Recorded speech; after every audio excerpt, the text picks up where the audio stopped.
ప్రస్తుతం మనతో పాటు ఉన్నారు విశిష్ట మహిళా పురస్కార గ్రహీత.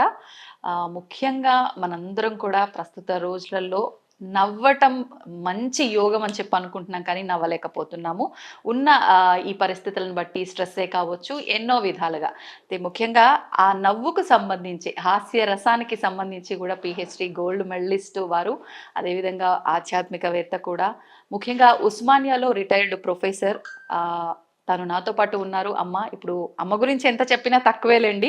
ముందుగా నేను మీకు అమ్మను పరిచయం చేసేస్తాను. అమ్మతో మనం ముఖ్యంగా ఇప్పుడు శ్రావణ మాసం స్టార్ట్ అయిపోయింది. వరలక్ష్మి అమ్మవారి వ్రతాలు మనం ఎక్కువగా ఆచరిస్తూ ఉంటాము. అదేవిధంగా మనం ఈ మంత్ అంతా కూడా ఎన్నో పూజలు ఇవన్నీ కూడా చేస్తూ ఉంటాము. వాటన్నిటి గురించి కూడా వివరంగా తెలుసుకునే ప్రయత్నం అయితే చేద్దాం. ఇంకెందుకండి ఆలస్యం, అమ్మతో మాట్లాడేద్దాం. నమస్తే అమ్మా. నమస్తే అమ్మా. ఫైనల్లీ కలుసుకున్నాం. అవును, మా శ్రావణ మాసం ప్రారంభం అయిపోయింది. ఇంకా మనకి ముఖ్యంగా ఈ నెలంతా కూడా మంచి పండగ వాతావరణం, ఆడవాళ్ళందరికీ కూడా అవునమ్మా మంచి పండగ. ముఖ్యంగా వరలక్ష్మి వ్రతం గురించి ముందుగా మాట్లాడుకుందామమ్మా. తప్పకుండా. వరలక్ష్మి వ్రతం అనేది ఒకప్పటి కాలంలో ఎక్కువగా విన్నట్టుగా అయితే ఎక్కడ కనిపించట్లేదు, అంటే ఎక్కువగా ఆచరించినట్టుగా కూడా కనిపించలేదు.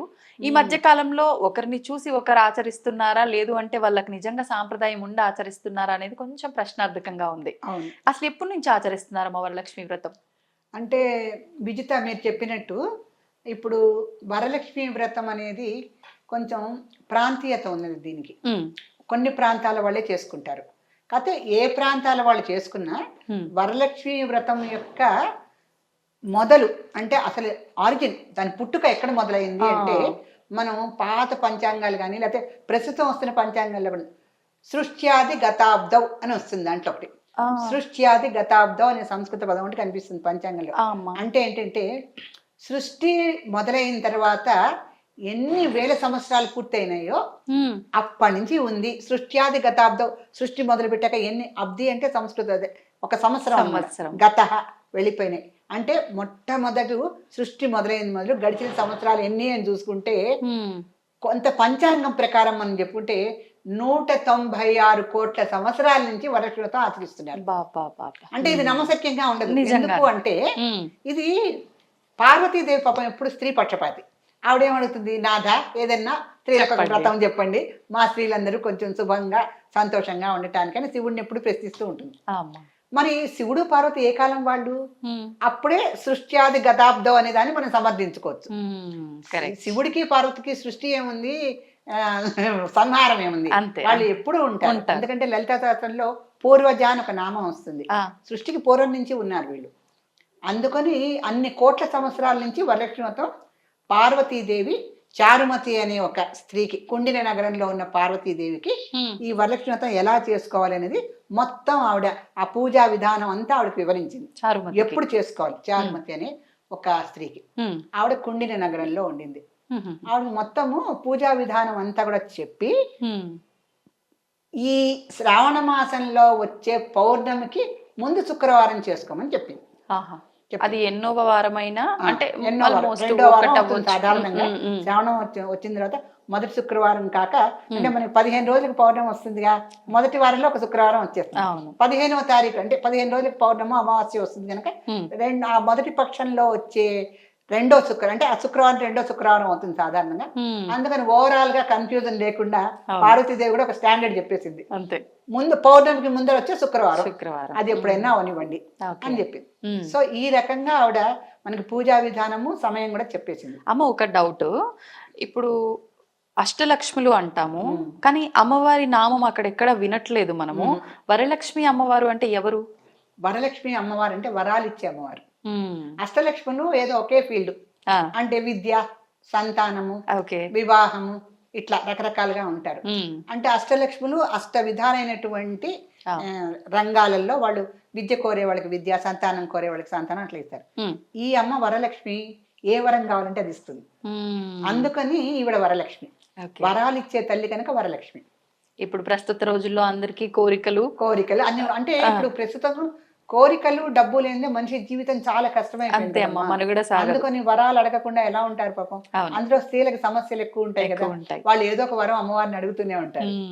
అట్లా ఇప్పుడు మనం అప్పటి నుంచి అంటే ఈ వరలక్ష్మి వ్రతం యొక్క పుట్టుక ఎప్పుడు అంటే సృష్ట్యాది గతాబ్దం అని చెప్పుకున్నాం కదా, ఇప్పుడు కలి గతాబ్దం అని ఇంకొక వాక్యం కూడా ఉంటుంది పంచాంగంలో.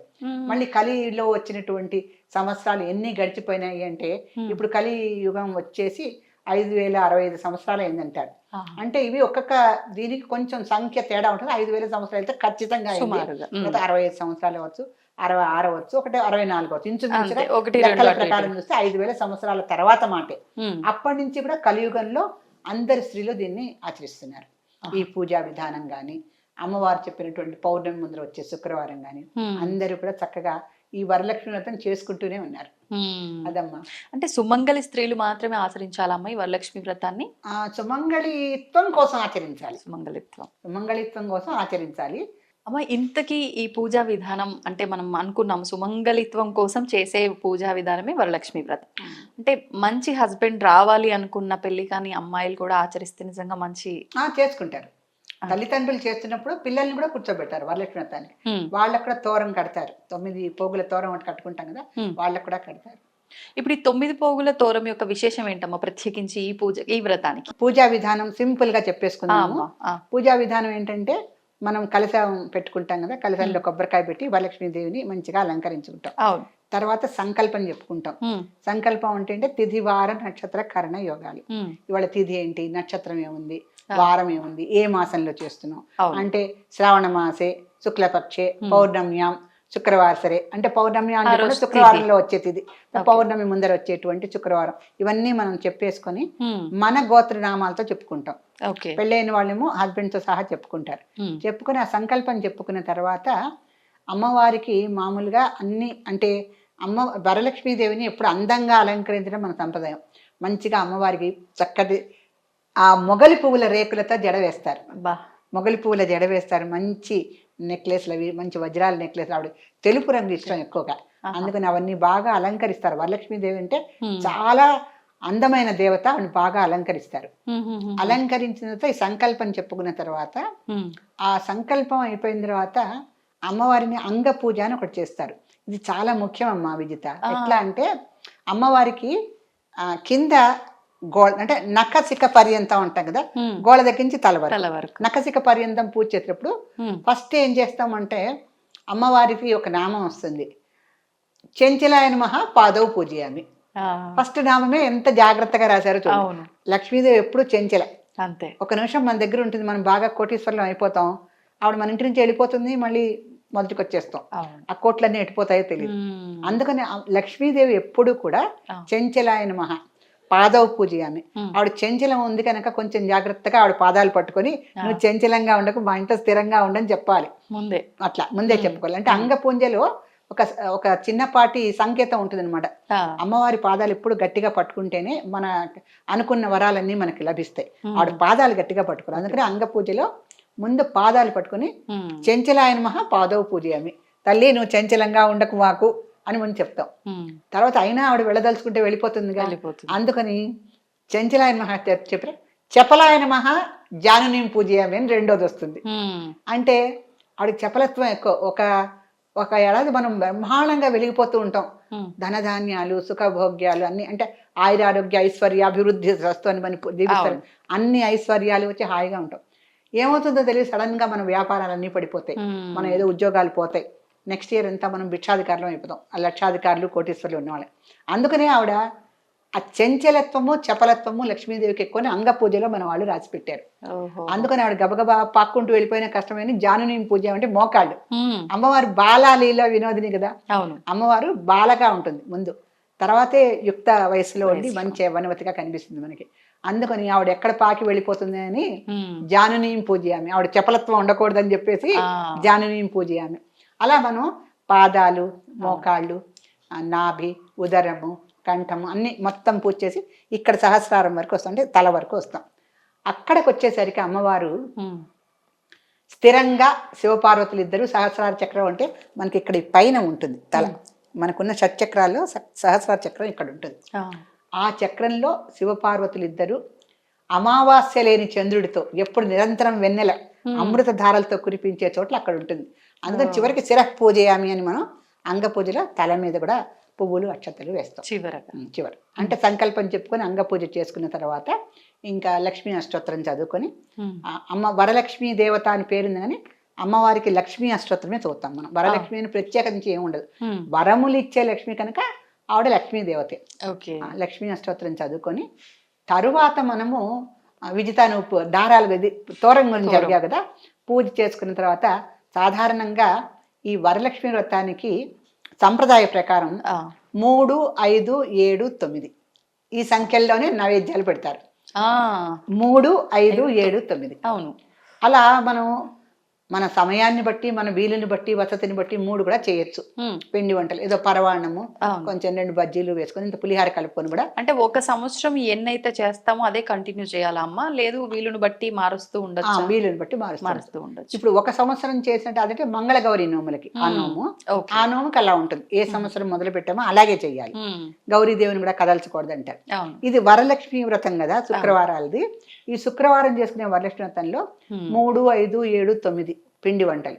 ఇప్పుడు ఈ ఏడాది మనకి ఏదో అర్జెంట్ గా మీటింగ్ పెట్టారు ఆఫీస్ లో, ఏం చేస్తాం, 3 పిండి వంటలు చేయడమే ఘనం.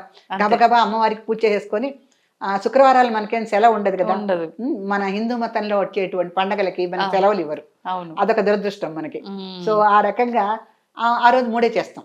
నెక్స్ట్ శుక్రవారానికి మనకి సెలవు పెట్టుకునే అవకాశం వస్తుంది. అంటే వచ్చే ఏడాదిలో వచ్చే వర్షానికి మనకి అవకాశం ఉందనుకో, అప్పుడు 9 చేసుకుంటాం అంతే. లేదు ఓపిక కొంచెం తక్కువగా ఉంది 5 చేసుకుంటాము అంతే అని 3, 5, 7, 9 అంటే 9 రకాల. అంటే నేను 9కి ఎందుకు చెప్తానంటే ఈ వరలక్ష్మి వ్రతంలో 9 సంఖ్యకి చాలా ప్రాధాన్యత ఉంది.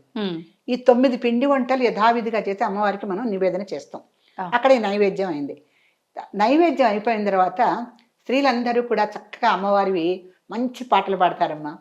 వచ్చే లక్ష్మీదేవి వాడల తిరిగి సొచ్చే లక్ష్మీదేవి సొంపు మీరా వచ్చి మా మహాకాళి వారి వరపీఠమునందు అవతారం ఎత్తెనం ఆదిలక్ష్మి జయమంగళం నిత్య శుభమంగళం. అట్లా ఇది మొదటి పాడాను నేను.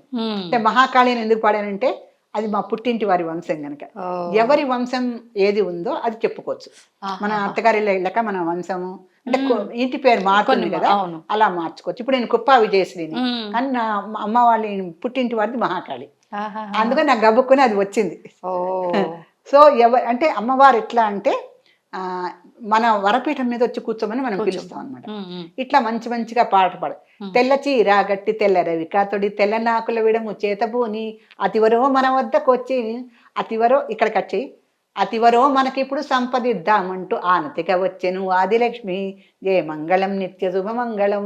ఇట్లా అమ్మవారి గురించి 9 రకాల వర్ణనలతో మంచి పాట ఉంటుంది. అలా అమ్మవారు ఎప్పుడు తెల్లటి తెలుపులో తెల్లటి కలువలు పట్టుకొని మెరిసిపోతూ ఉంటుంది అనమాట. అందుకని తెల్ల చీర కట్టి తెల్ల రవి కాతడి తెల్ల నాకుల విడము చేతబూని అతివరో మనకి ఇప్పుడు సంపదిద్దామంటూ అందముగా వచ్చే ఆదిలక్ష్మి, అది పాట అనమాట. దీని తర్వాత మనము ఒక తోరాన్ని పూజకు ముందరే సిద్ధం చేసుకోవాలి. ఆ తోరానికి 9 వరసలు పోయాలి. దారం మంచి చక్కటి దారం తీసుకొని 9 వరసలు పోసి 9 ముడులు పువ్వులతో వేయాలి. ఒక్కొక్క పువ్వు కట్టి 9 ముడులు. ఇప్పుడు మనం మాల కడతాం కదా, అట్లాగే 9 పూలతో మాల కట్టినట్టుగా చేయాలి. చేసి ఆ 9 ముడులున్నటువంటి ఆ తోరాన్ని ఇంట్లో ఎంతమంది ఉన్నారో అన్ని చేసుకోవాలి. సో అలా చేసుకొని మన ఇంట్లో ఎంతమంది ఆడవాళ్ళు ఉన్నారో అన్ని తోరాలు సిద్ధం చేసుకొని అమ్మవారికి కూడా ఒక తోరని సిద్ధం చేయాలి. చేసి ఆ తోర పూజ చేయాలి. ఆ తోర పూజ కూడా 9 ముడులు వేసంగా 9 పూలతో, దాన్ని గ్రంథి అంటారు. నవమ గ్రంథి, ప్రథమ గ్రంథి, ద్వితీయ గ్రంథి, తృతీయ గ్రంథి అట్లా అంటారు.